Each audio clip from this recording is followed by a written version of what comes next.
పద్దెంది పడిమెట్ల పైకెక్కి గుడికేగు భక్తులకు ఎదురొచ్చే బంగారు స్వామి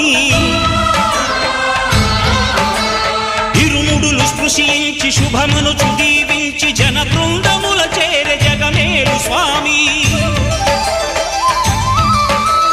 తన భక్తులొనరిల్చు తప్పులకు తడబడి ఒక పక్క ఒరిగెన ఓంకారమూర్తి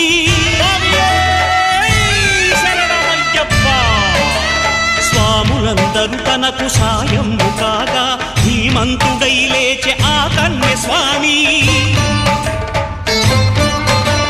పట్టబంధము వీడి భక్తతతికై